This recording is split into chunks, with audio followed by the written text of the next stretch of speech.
Então, como eu ia dizendo, durante bastante tempo, houve um dualismo na ciência entre a abiogênese e a biogênese.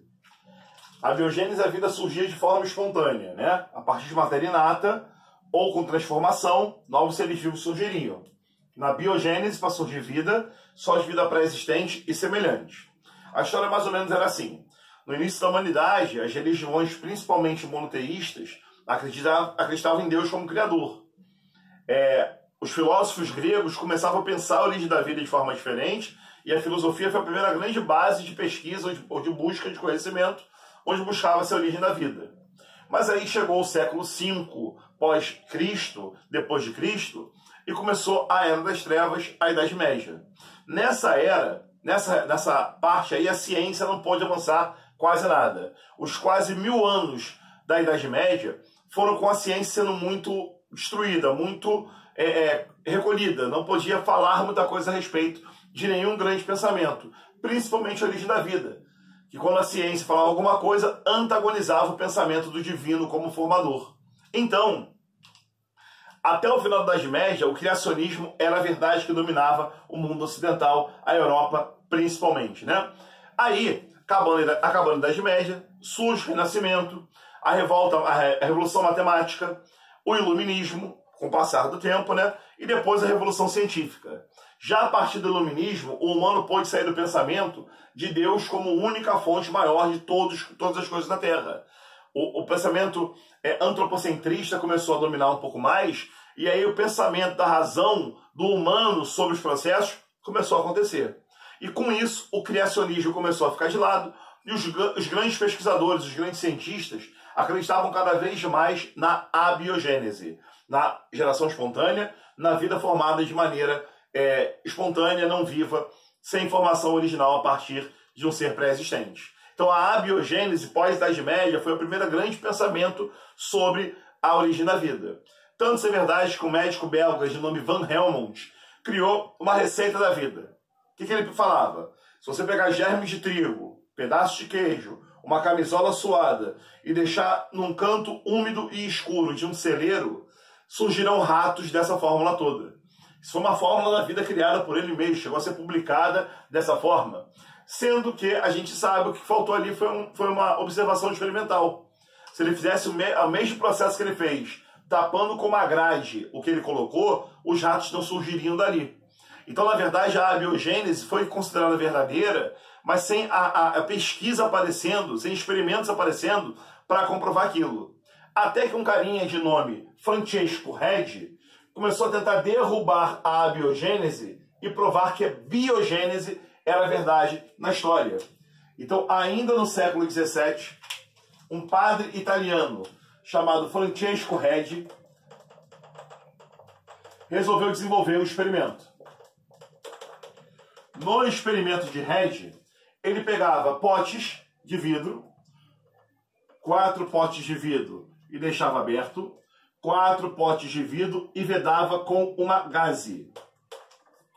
Nos primeiros 4 potes de vidro, ele colocava carne em putrefação, peixe também, ó, carne bovina e carninhas de peixe em putrefação.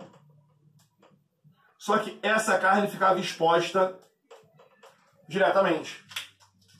Já no segundo experimento, sobre o pote de vidro, sobre os 4 potes de vidro, ele vedava com uma gaze.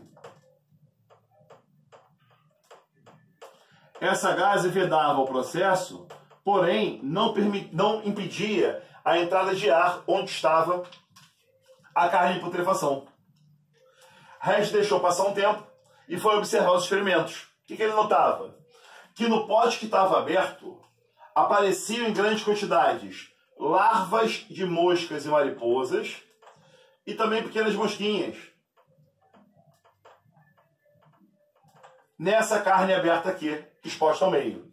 Já na carne fechada, já na carne vedada com a gaze, não apareciam nem as moscas, nem as larvas. O que Redi provou a partir daí é que da carne podre não surgiam novos seres vivos, como se acreditava antigamente, como se acreditava anteriormente em relação a ele. Acreditava-se que da carne podre surgiam moscas e larvas referendando a ideia da abiogênese. Com esse simples experimento, vedando uma carne em putrefação, Reid comprovou que a vida não surgia de maneira espontânea. Reid referendou, então, a ideia da biogênese.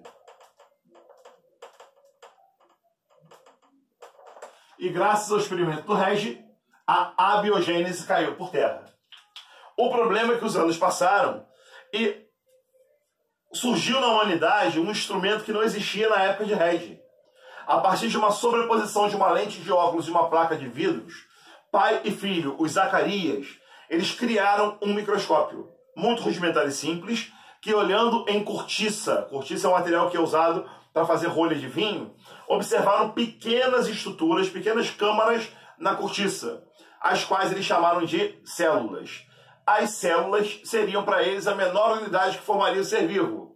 E a partir de então, começaram várias teorias que se fez acreditar na existência de micro-organismos, seres celulares, unicelulares, microscópicos, que nós não poderíamos ver a olho nu, só a partir de microscópio. E com isso, com a descoberta dos micro-organismos, a abiogênese volta com toda a força.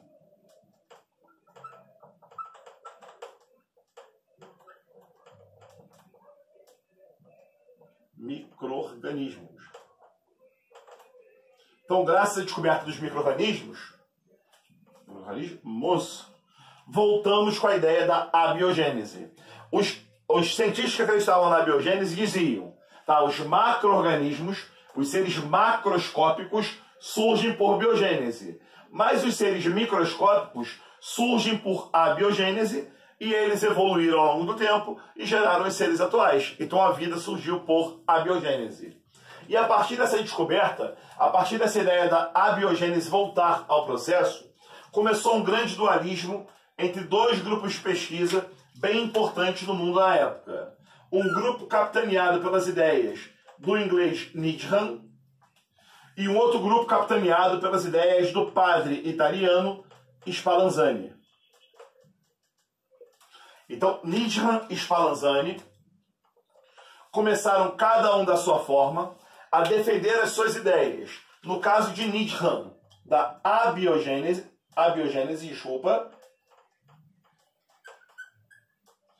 e no caso do Spallanzani, da biogênese.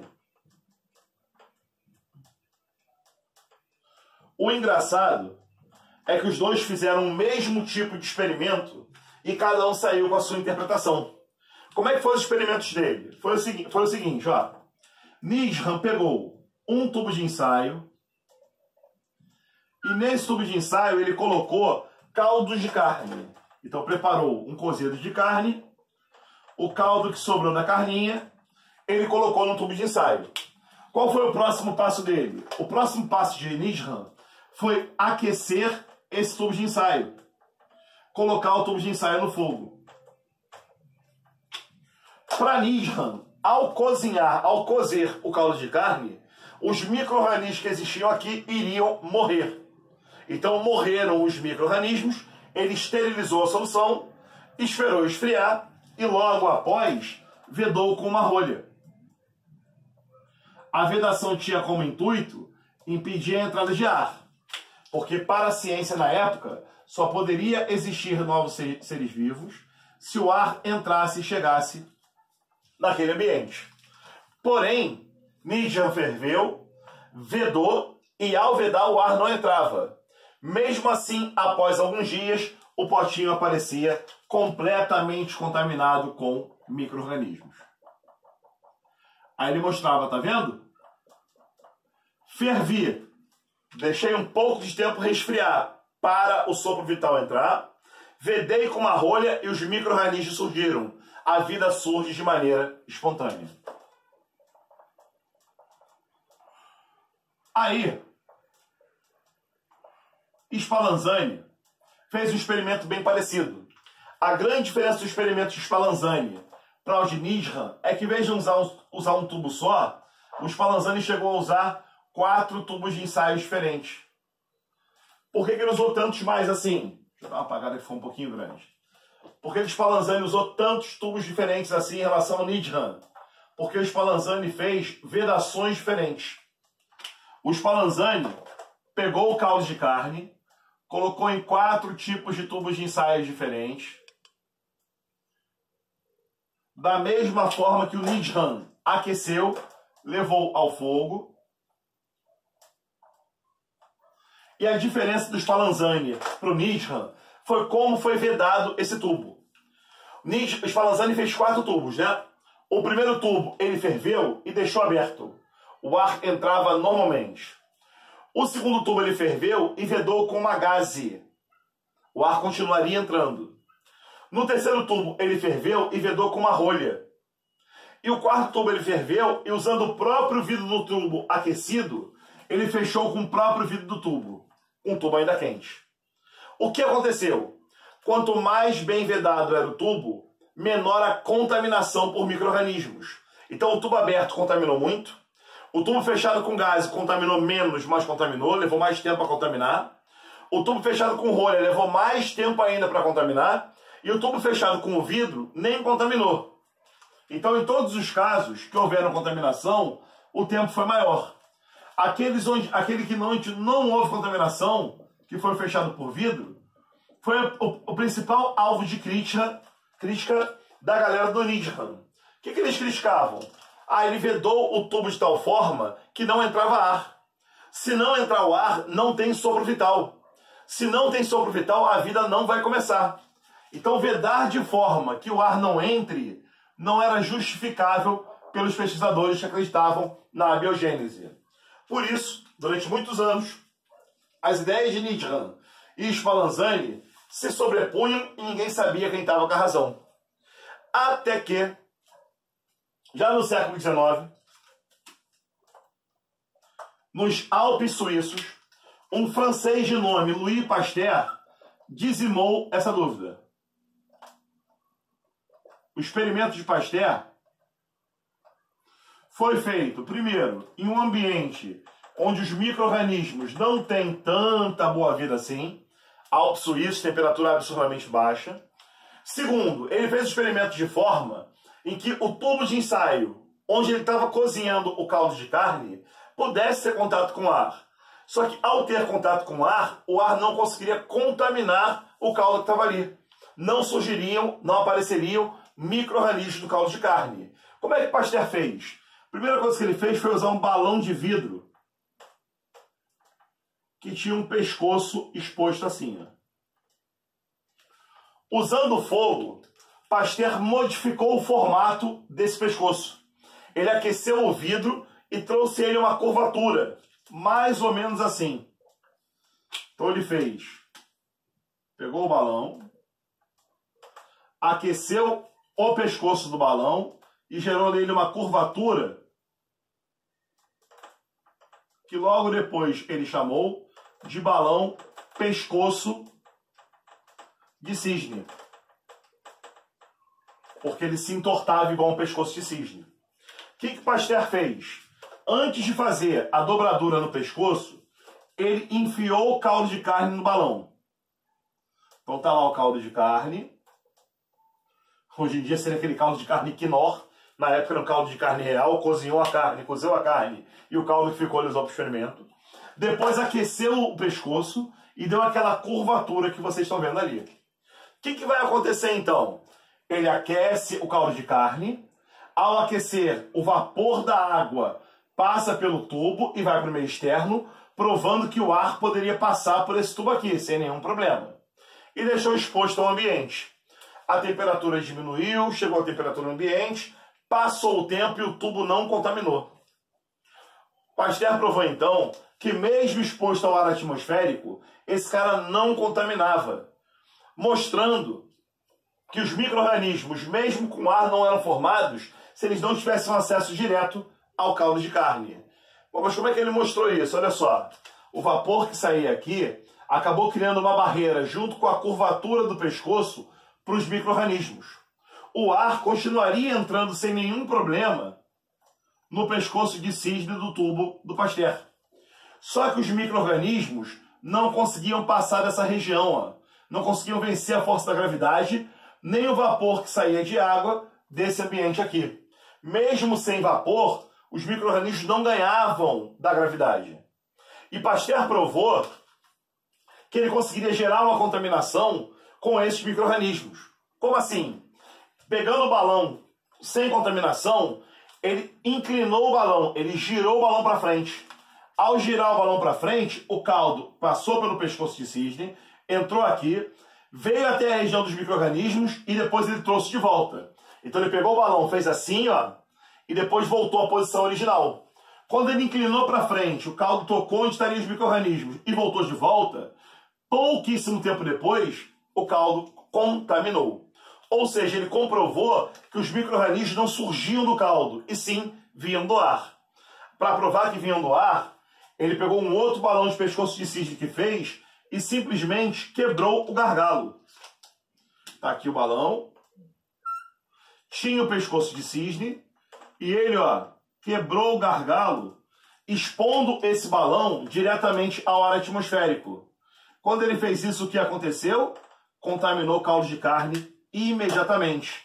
O ar entrou facilmente pelo balão e acabou contaminando o caldo de carne com micro-organismos.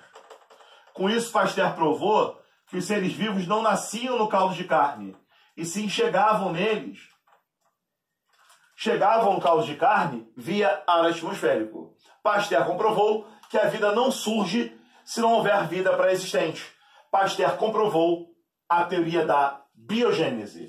Então, com isso, com o experimento de Pasteur, a teoria da biogênese é que era válida. Para se formar um ser vivo, para surgir vida, só de vida pré-existente e semelhante anterior. Tá legal? Tire essa fotinha aí, por favor. Faça o print que necessitar. E a gente continua ainda um pouquinho, porque tem mais um assunto importante a falar sobre isso.